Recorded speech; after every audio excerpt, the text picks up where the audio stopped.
I apologize because I know it's not easy to be mixing presentations and discussions, and I know we can sometimes raise some frustrations. But this morning, anyway, there will be plenty of space at the end of the morning. We have a long 40-minute session where there will be space to exchange more. So, and then there will be hopefully the live training in person in Venice in September, where all these discussions can continue. So thanks everyone for understanding that we actually need to keep up with the agenda, and we're already late. And as I was expecting that last Monday, we already went through this, and we've asked actually everyone to make sure that today you book some space a little bit beyond the planned agenda. So I hope you can all make it. We're going to now try to keep at least up with what is in the timing. So let's move to the second part. As said, we're trying to make this training as interactive as possible. And this is a part where we're going to need your participation. You have received a list of key enablers. Martina, did we have any comments, or did we have any difficulties from people with these key enablers? Okay, no, so I get no, yeah, all good. So I guess everything is clear.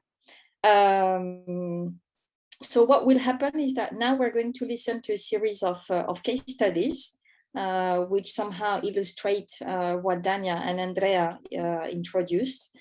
And at the end of each presentation, there will be an online survey appearing on your screen, and you will be asked to vote for what you think are the three key enablers that are related to the case study, which was just presented. Andrea was actually the architect behind this approach. So I don't know, Andrea, if you have any comment or if you want to add something. I'm not sure Andrea is here actually. No, Andrea is here. No, actually, I don't think. I think everything will be kind of self-explaining during the process. So. Okay. So let's start with our first case study, which will be presented by Alejandro Iglesias Campos. Alejandro, while you're joining the floor, I will just quickly introduce you. So Alejandro has over 15 years of experience working as a geographer for the regional government of Andalusia in Spain. He also worked for the European Topic Centers of the European Environment Agency. And since 2013, he is a program specialist at the Intergovernmental Oceanographic Commission of UNESCO, the IOC. And there he's leading the activities related to coastal management, marine spatial planning, and sustainable blue economy. And Alejandro is also the coordinator of the MSP Global Initiative. Over to you, Alejandro. Thank you very much, Chantal. Good morning, everyone, again. And thanks to Andrea and Dania for their great presentations. I would like to share with you some reflections attending the experiences and the lessons learned, or the lessons that we have learned implementing IOC-UNESCO's MSP strategy since 2009 and the MSP Global Initiative since 2018.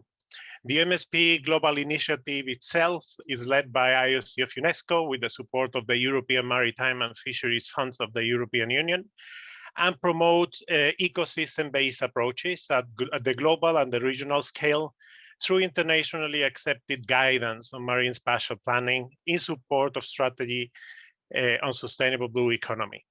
How we do that? But we combine the different aspects. The first one is understanding the immensity of the ocean and the diversity of actors, all of them with the same right to have an access and to use the ocean, including landlocked countries. Second, together with our regional partners and the regional conventions, we need to understand how uncertainty and emerging issues affect the implementation of our planning approaches. And last but not least, the degree of complexity associated imperative need of paradigm change from theory to real action with real implication in our lives. I need your support to solve 3 different cases that we keep experiencing in all regions of the world. Case 1, Imagine that you are a public servant on a day X early in the morning, and your boss calls you to her office and inform you that the parliament is requesting your ministry to start marine spatial planning or to prepare a sustainable development strategy. Great news for you. I'm sure you will get an increase of salary, but for you to do this task, you need to be aware that this will be added to the list of tasks that you already have, that none of your colleagues will help you, and you may have some doubts on how to proceed, considering that you have background in veterinary and you are currently working in the Coastal and Marine Resources Department of your government.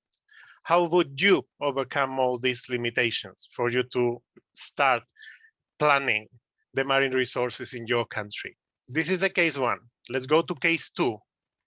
In country X, like in other country of your region, the planning experiences of your governments are many and very diverse since centuries ago.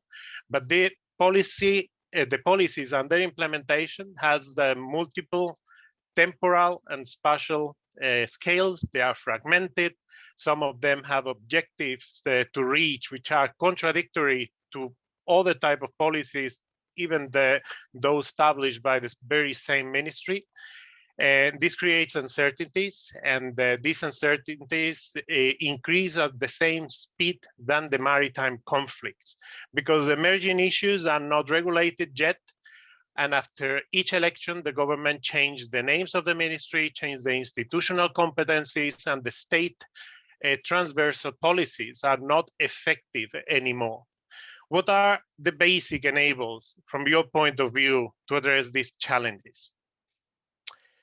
Case three, which is the last one, and this is applicable to all countries of the world with no exception.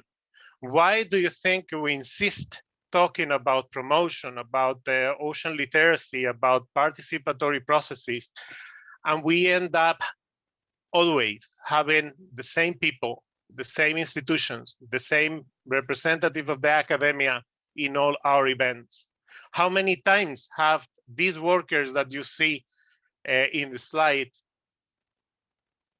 with a lot to say actually about their life by the ocean, and probably with more to say than many of us participating in this event today, how would you address the challenge that many of them, or the majority of them, are not participating in those processes that we are referring to regarding to marine spatial planning or sustainable blue economy in your countries, in our countries?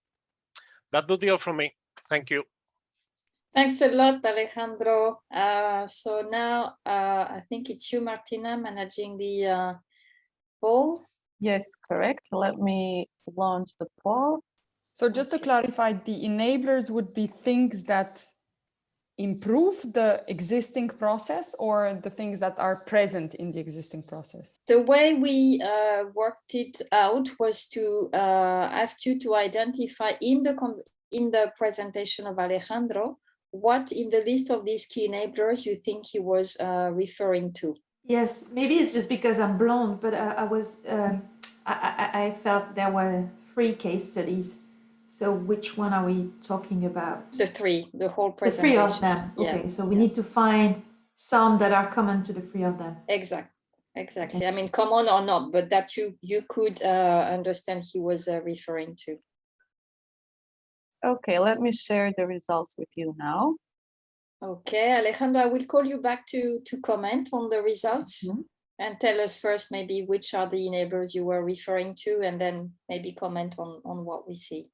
Well, the first one is correct, actually, participation and inclusion. That is the part of the third case I presented. Building capacity, institutional capacities, or cross-sectoral dialogue are referring to case 1 and 2. And yeah, the one missing would be the first one on institutional development, legitimacy, and mandate.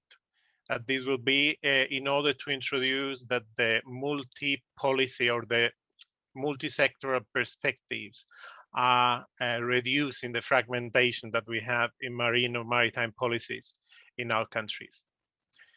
But that's a good approach. Okay, thank you.